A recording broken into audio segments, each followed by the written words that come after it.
चलिए आज हम क्लास 8th की हिंदी का पाठ 10 पढ़ेंगे और समझते हैं कि इस पाठ में क्या है। इसमें प्राण जाए पर वृक्ष न जाए।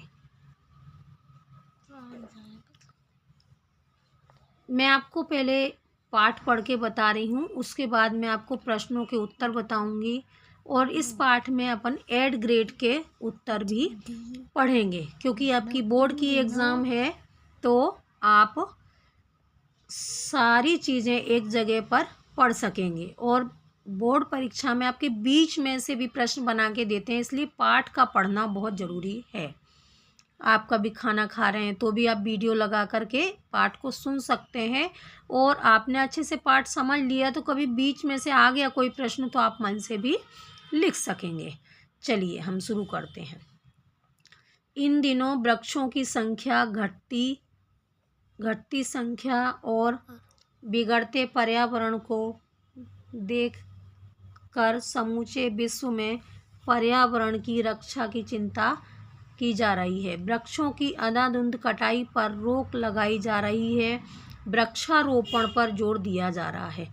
वृक्षारोपण मतलब वृक्ष लगाना। आज से 100 वर्ष पूर्व जब चारों ओर वन ही वन थे, भगवान जम्भेश्वर द्वारा हरे भरे वृक्षों की रक्षा करने की प्रेरणा देना सचमुच अद्भुत था। इन दिनों बिगड़ते प्रदूषण को देखते हुए ये प्रेरणा बहुत ही प्रासंगिक है।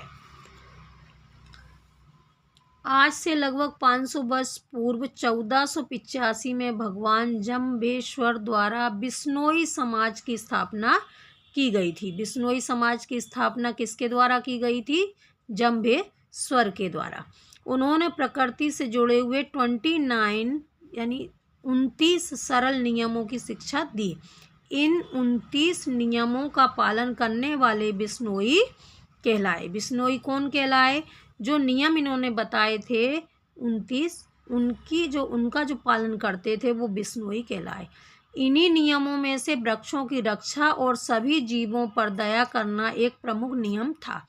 इस नियम का पालन बिश्नोई ने इस तरह किया जो आज उनकी आन बान शान व पहचान बन गया है। बिश्नोई समाज का इतिहास वृक्षों और वन्य जीवों की रक्षा की अनेक घटनाओं से भरा पड़ा है। वृक्षों को काटने से बचाने के लिए शहीद अमृता देवी बिश्नोई, कौन थी? अमृता देवी बिश्नोई और 362 अन्य बिश्नोइयों द्वारा सिर कटवा लेने का प्रेरक प्रसंग विश्व के पर्यावरण रक्षा के इतिहास का एक उदाहरण है, जिन्होंने त्याग किया वृक्षों की रक्षा के लिए। भादो मास के शुक्ल पक्ष की 10वीं, भादो मतलब सावन भादो, ये हिंदी के जो महीने होते हैं उसका एक नाम है। सावन का महीना जो होता है हम सभी जानते हैं, क्योंकि इसमें पूजा की जाती है, शिव जी की रक्षाबंधन आता है ना। सावन के बाद में भादो आता है। मैं आपको अब एक वीडियो में हिंदी के 12 महीनों के नाम बता दूंगी। जोधपुर के राजा अभय सिंह को अपना महल बनवाने के लिए लकड़ी की आवश्यकता पड़ी। राजा की सेना जोधपुर के पास एक गांव खेजडली में पेड़ काटने पहुंची। वहां बिश्नोई का गांव था। उन्होंने कहा, हम परंपरा से वनों की रक्षक हैं, हमारे रहते पेड़ नहीं कट सकते। उनके विरोध की अनदेखी करते हुए सैनिकों ने कुल्हाड़ी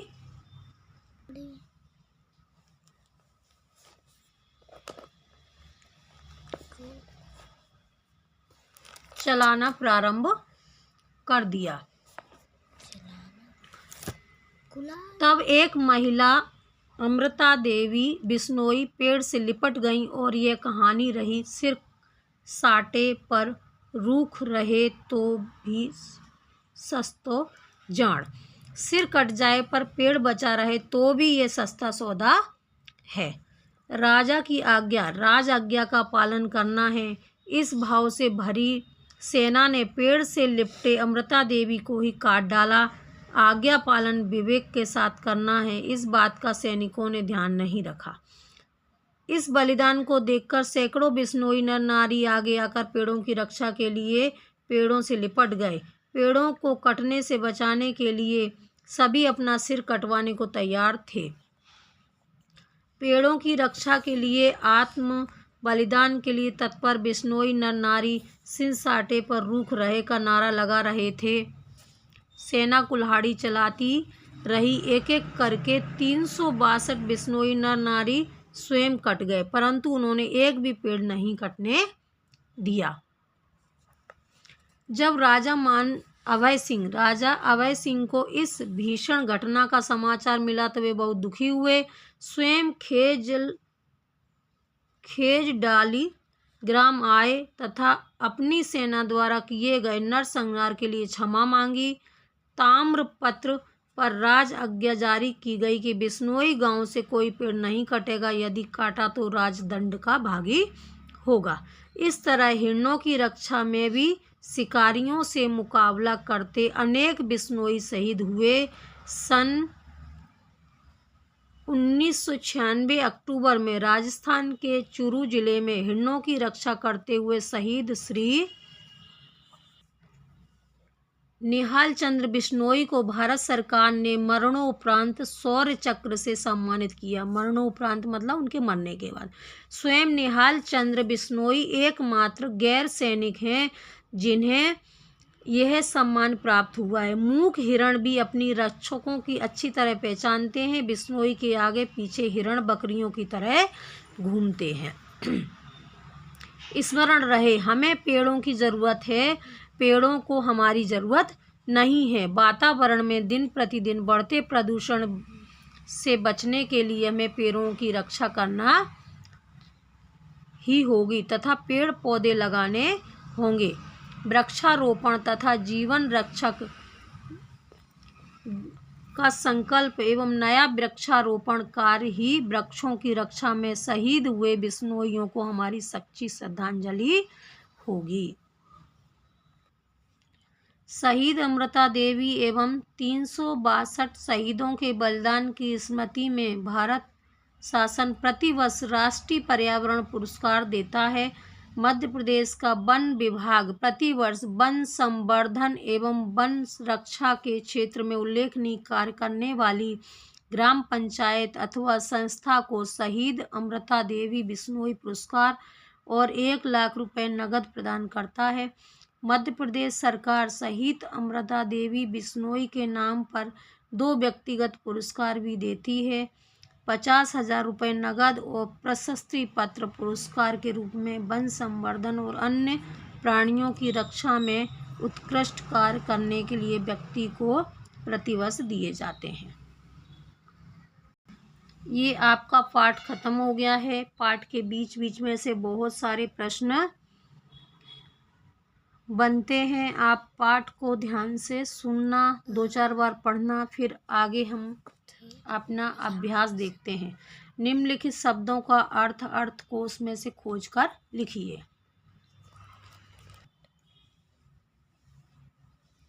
रक्षक का रक्षा करने वाला, ताम्रपत्र का तांबे का पत्थर, श्रद्धांजलि का मरने के बाद श्रद्धा प्रकट करने हेतु बोलने वाले शब्द। संवर्धन माने वृद्धि, विकास। शहीद का है किसी अच्छे कार्य करने के लिए अपने प्राण न्यौछावर करने वाला यानी प्राणों की आहुति देने वाला यानी मरने वाला। प्रशस्ति माने प्रशंसा। उत्कृष्ट बहुत अच्छा और श्रेष्ठ। ये आपका यहाँ से मैं दोबारा बता देती हूँ। शहीद का ये दिया हुआ यहाँ से यहाँ तक, प्रशस्ति का प्रशंसा, उत्कृष्ट का बहुत अच्छा और श्रेष्ठ। फिर निम्नलिखित प्रश्नों के उत्तर दीजिए। ये आपके छोटे छोटे प्रश्नों के उत्तर हैं। आपका पहला प्रश्न है, सैनिकों की कुल्हाड़ी का सबसे पहले विरोध किसने किया? सैनिकों की कुल्हाड़ी का सबसे पहले विरोध अमृता देवी बिश्नोई ने किया। दूसरा, अमृता देवी का नारा क्या था? अमृता देवी का नारा था, सिर साटे पर रूख रहे तो भी सस्ते जाड़। तीसरा प्रश्न है, बिश्नोई समाज की स्थापना किसने की थी? बिश्नोई समाज की स्थापना आज से लगभग 500 वर्ष पूर्व 1485 में भगवान जम्बेश्वर द्वारा की गई थी। भगवान जम्बेश्वर द्वारा की गई थी और उन्होंने 29 सरल नियम बताए थे। चलिए अब आगे का प्रश्न देखते हैं। हिरणों की रक्षा में कौन शहीद हुआ था? हिरणों की रक्षा में श्री निहाल चंद्र बिश्नोई शहीद हुए थे। राजा ने पेड़ काटने की क्या सजा घोषित की? राजा ने पेड़ काटने पर राजदंड की सजा घोषित की थी। फिर निम्नलिखित प्रश्नों के उत्तर विस्तार से लिखिए। दूसरा आ गया आपका प्रश्न नंबर 3। अब ये ध्यान से देखना प्रश्न, इसमें से कुछ प्रश्न ऐसे हैं जो ऐड ग्रेड के प्रश्नों में भी दिए हैं। वो प्रश्न मैं दोबारा आपको नहीं बताऊंगी, तो आप इसी में से कर लीजिएगा। पहला प्रश्न है, जोधपुर के राजा अभय सिंह को लकड़ी की आवश्यकता क्यों पड़ी? इसके लिए उन्होंने क्या किया? उत्तर, जोधपुर के राजा अभय सिंह महल बनवाने के लिए लकड़ी की आवश्यकता पड़ी थी। राजा ने लकड़ी काटने के लिए अपने सैनिकों को खेजड़ली गांव भेजा, जहां बिश्नोई ने पेड़ काटने का विरोध किया और सैनिकों ने अपना दिमाग नहीं लगाया और लोगों को भी मार दिया। फिर खा नंबर का है, अमृता देवी वृक्षों की रक्षा और किस प्रकार से कर सकती थी? सोच समझ कर लिखिए। अमृता देवी अपने गांव की सभी महिलाओं को एकत्रित कर सैनिकों के विरुद्ध खड़ी होकर पेड़ काटने का विरोध कर सकती थीं। उन्हें पेड़ के महत्व के बारे में बताकर उनके धार्मिक महत्व को भी बता सकती थीं। इसके अलावा सभी मिलकर जोधपुर के राजा के पास जाकर उनसे निवेदन कर पेड़ को काटने के लिए मना कर सकती थीं। सही बात है, कर सकती थी ऐसा लिखना, तो जो हो गया वो हो गया। फिर तीसरा है, अमृता देवी का नारा इस पाठ में किस तरह सार्थक हुआ? अमृता देवी का नारा था, सिर साटे पर रूख खड़े रहें तो भी सस्ते जान, अर्थात सिर कट जाए पर पेड़ बचे रहें तो भी ये सस्ता सौदा है। राजा के सैनिक पेड़ काटने आए तो अमृता देवी पेड़ से लिपट गईं और सैनिकों ने उन पर कुल्हाड़ी चला दी। उनके बलिदान को देख करके 362 नर नारियों ने अपने सिर कटवा कर बलिदान कर दिए, पर उन्होंने एक भी पेड़ नहीं कटने दिया। इस प्रकार अमृता देवी का नारा सार्थक हुआ, मतलब उनके पीछे पीछे और भी लोगों ने उनकी देखा देखी अपने प्राण त्याग दिए। राजा अभय सिंह ने पश्चाताप किस प्रकार किया? राजा अभय सिंह को जब यह ज्ञात हुआ कि बिश्नोई ने वृक्ष बचाने के लिए अपने आप को बलिदान कर दिया है, तब उन्हें बड़ा दुख हुआ। वे स्वयं खेजड़ली गांव गए और सेना द्वारा दिए गए दुष्कृत्य के लिए क्षमा मांगी। इसके साथ ही ताम्रपात्र पर राज आज्ञा जारी की कि कोई भी बिश्नोई गांव में पेड़ नहीं काटेगा, यदि काटेगा तो राजदंड का भागी होगा। आगे आपका प्रश्न है, अमृता देवी व अन्य शहीदों से आपको क्या प्रेरणा मिलती है?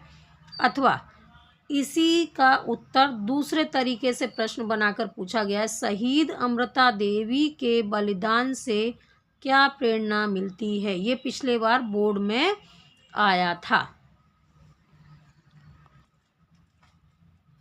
अमृता देवी व अन्य शहीदों से ये प्रेरणा मिलती है कि हमें अपने आसपास के पर्यावरण की रक्षा अपने प्राणों की बाजी लगाकर भी करनी चाहिए। नए पेड़ लगाने चाहिए तथा दूसरों को भी पेड़ लगाने के लिए प्रोत्साहित करना चाहिए।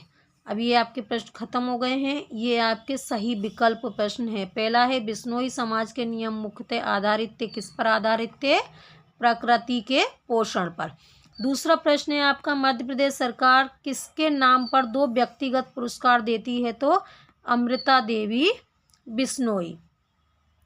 वृक्ष का पर्यायवाची शब्द क्या है? इन चारों में से है तरु।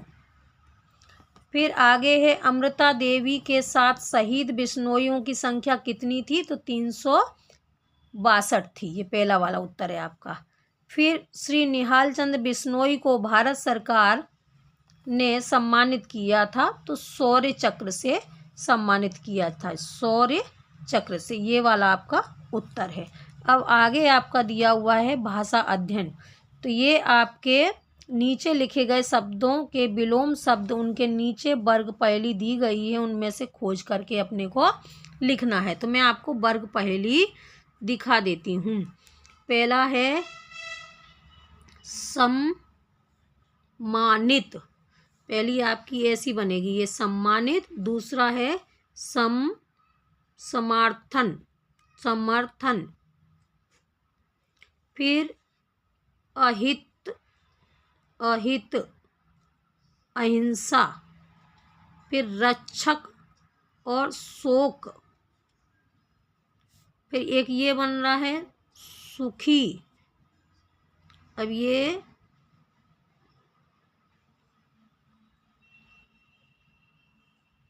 मूक और रेक। अचंभे। ये आपकी वर्ग पहेली हो गई। ये दिया हुआ है उत्तर, मूक, रंक, सम्मानित, रक्षक, शोक, अचंभ, अहिंसा, अहित, सुखी, समर्थन, है ना। कैसे हल करना है, कैसे कैसे बनाना है, ये पहेली में दिया हुआ है। अब आगे है आपका निम्नलिखित शब्दों को शुद्ध उच्चारण कीजिए तथा उन्हें वाक्यों में प्रयोग कीजिए।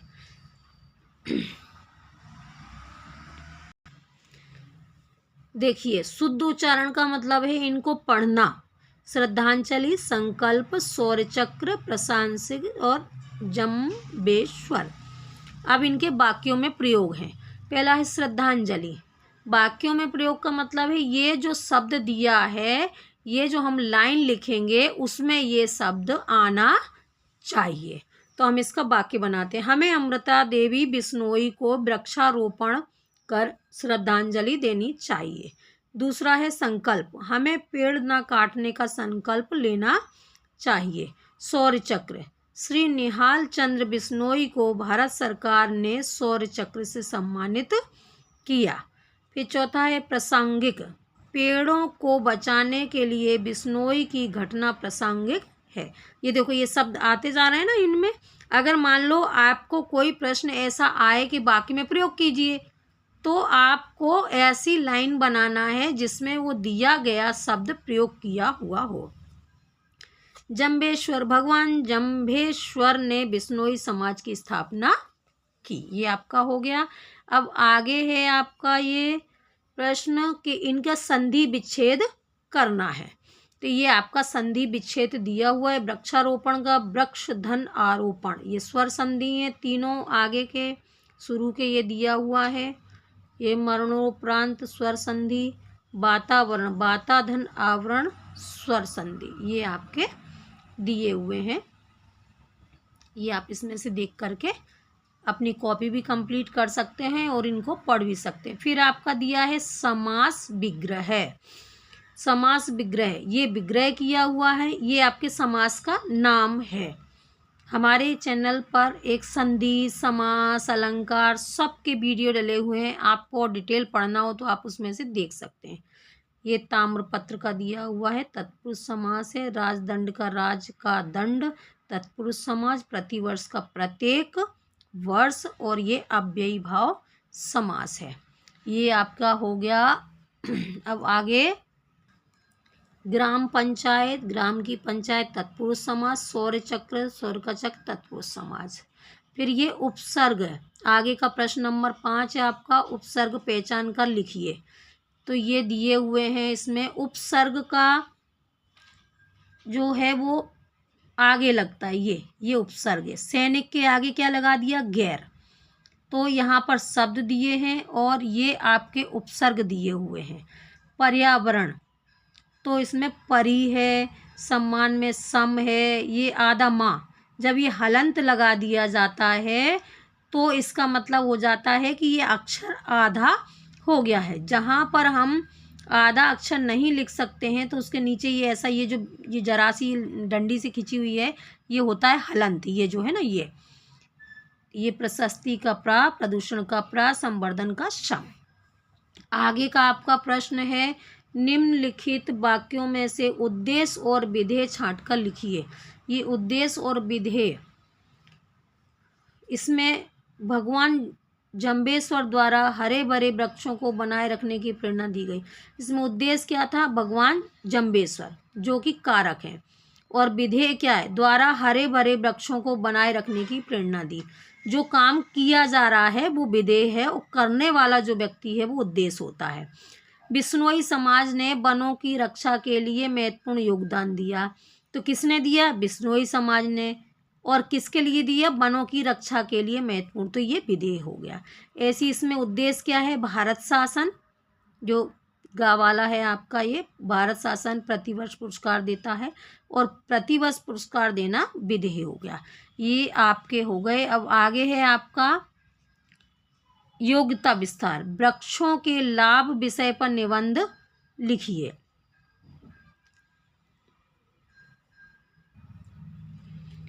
ये मैं आपको बता रही हूँ, ये उत्तर है ना आपका। अगर वृक्षारोपण पर निबंध आता है तो भी आप लिख सकते हैं।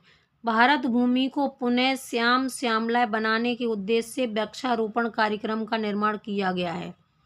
वृक्षारोपण करने से धरती की हरियाली और उसका सौंदर्य पुनः स्थापित हो सकेगा। तीसरा, वनों के माध्यम से ही मानसूनी वर्षा होती है जो हमारी जीवनदायिनी शक्ति है।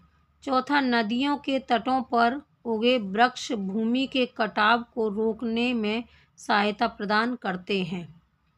वे नदी के प्रभाव से मिट्टी के कटाव को रोक लेते हैं, मिट्टी को वहाँ बहने से रोकते हैं। वृक्षों से लाभ, गोंद, इमरती लकड़ी आदि अमूल्य और उपयोगी पदार्थ हमें प्राप्त होते हैं। वनस्पति जगत का हर तिनका आयुर्वेद की दृष्टि से उपयोगी है। वृक्षों से हमें जड़ी बूटियाँ मिलती हैं जिनसे जीवनदायिनी दवाइयाँ बनती हैं। वृक्ष ऑक्सीजन छोड़ते हैं जो हमारे लिए प्राणवायु हैं। दूसरे, वे जहरीली गैस कार्बन डाइऑक्साइड का शोषण कर लेते हैं जो प्राणी जगत के लिए हानिकारक होती है। और ऑक्सीजन हमारे लिए कितनी ज़रूरी है आप सबको भी पता है।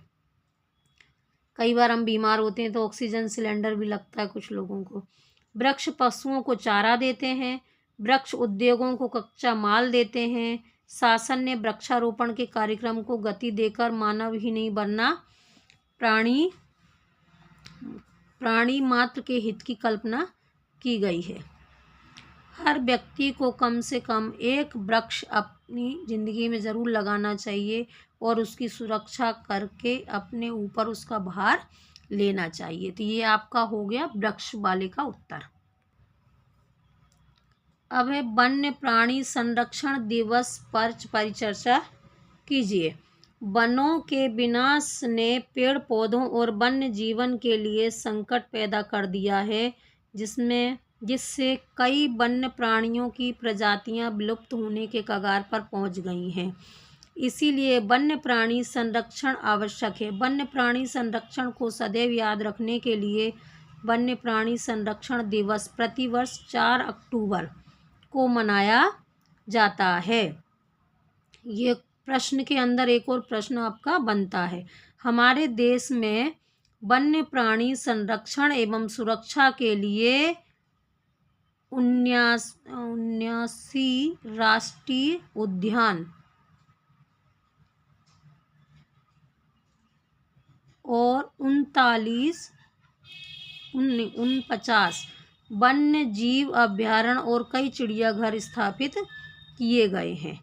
89 राष्ट्रीय उद्यान, 49 वन्य जीवन अभ्यारण्य एवं कई चिड़ियाघर बनाए गए हैं जहां वन्य प्राणी सुरक्षित रह सकें।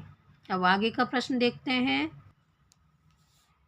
वन महोत्सव के अवसर पर अपने विद्यालय में पौधे लगाइए और उनकी देखभाल कीजिए। ठीक है, ये तो हर स्कूल वाले कराते ही हैं, और नहीं कराते हैं तो आप भी अपने टीचर्स को बोल सकते हैं।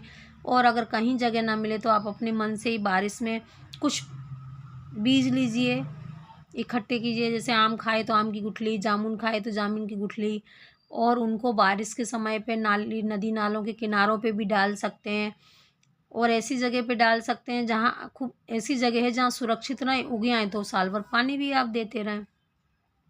आगे प्रश्न है, यदि आपको लकड़ियों की आवश्यकता पड़ती है तो आप क्या करते हैं? चर्चा कीजिए। यदि हमें लकड़ियों की आवश्यकता पड़ती है तो हम सबसे पहले उस पेड़ को काटते हैं जो ईंधन के रूप में उपयोग होता है, अन्य किसी उपयोग में वह पेड़ नहीं आता है। इसके बाद आवश्यकता होने पर ऐसे पेड़ को काटने जो सूख गया हो, उसे कोई रोग लग गया हो, उसके बाद यदि किसी पेड़ को काटने की आवश्यकता होती है तब हम उस पेड़ को काटने वाले वृक्ष के स्थान पर दूसरा वृक्ष लगाते हैं। तत्पश्चात पेड़ को काटकर लकड़ी प्राप्त करते हैं। हमें लकड़ी की आवश्यकता है तो हम कई बार पेड़ को छांट भी सकते हैं, जिससे वो पेड़ नष्ट भी ना हो और हमारा काम भी हो जाए। और ऐसे प्रश्नों के उत्तर हम मन से भी लिख सकते हैं, आपको रटने की ज़रूरत नहीं है। अब हम देखते हैं ऐड ग्रेड प्रश्नों के उत्तर। पहला है, बिश्नोई समाज का इतिहास किस बात से भरा पड़ा है? बिश्नोई समाज का इतिहास वृक्षों और अन्य जीव की रक्षा की अनेक घटनाओं से भरा पड़ा है। दूसरा है, किस प्राणी की रक्षा करते हुए अनेक बिश्नोई शिकारियों के हाथों शहीद हुए हैं? हिरणों की रक्षा करते हुए अनेक बिश्नोई शिकारियों के हाथों शहीद हुए हैं। तीसरा है, प्रदूषण से बचने के लिए हमें किसकी रक्षा करना चाहिए? उत्तर, प्रदूषण से बचने के लिए हमें पेड़ पौधों की रक्षा करना चाहिए। चौथा देखो, ये प्रश्न का उत्तर मैं पहले बता चुकी हूँ। शहीद अमृता देवी के बलिदान से क्या प्रेरणा मिलती है? प्रश्न क्रमांक 3 का जो डा नंबर का बताया है, आप वीडियो पीछे करके इसको देख सकते हैं। फिर आगे प्रश्न है, शहीद हुए स्वर्गीय निहाल चंद बिश्नोई के बारे में आप क्या जानते हैं?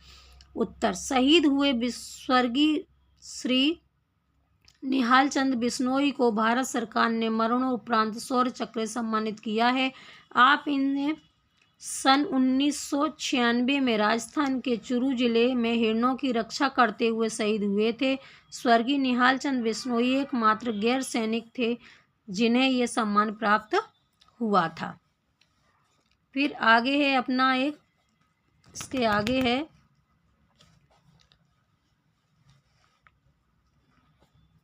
मध्य प्रदेश का वन विभाग प्रतिवर्ष किस क्षेत्र में पुरस्कार देता है? इसका उत्तर आगे एक प्रश्न है उसके साथ में है, मैं बता देती हूँ।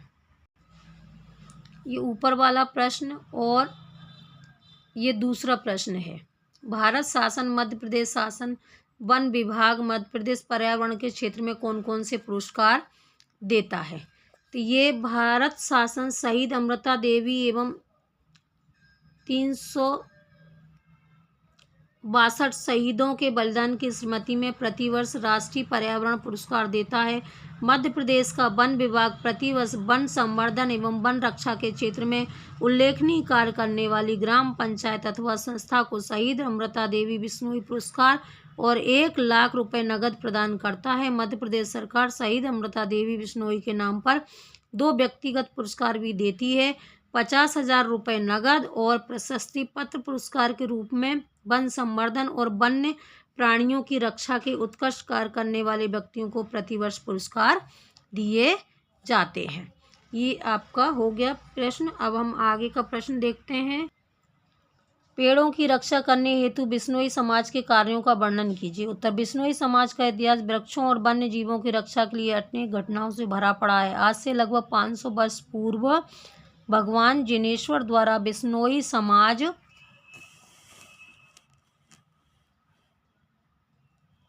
स्थापना की गई। उन्होंने प्रकृति से जुड़े हुए 29 नियमों की शिक्षा दी है।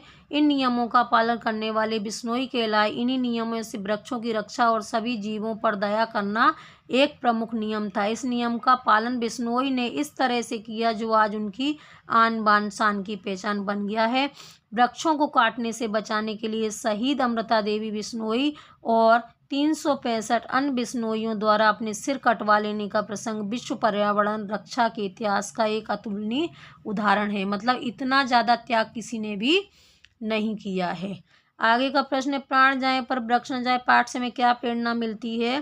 प्राण जाए पर वृक्ष न जाए पाठ से हमें पर्यावरण को सुरक्षित करने की या बचाने की प्रेरणा मिलती है। बिश्नोई समाज की आन बान शान और पहचान के पीछे कौन कौन से नियम है, ये हम पहले देख चुके हैं।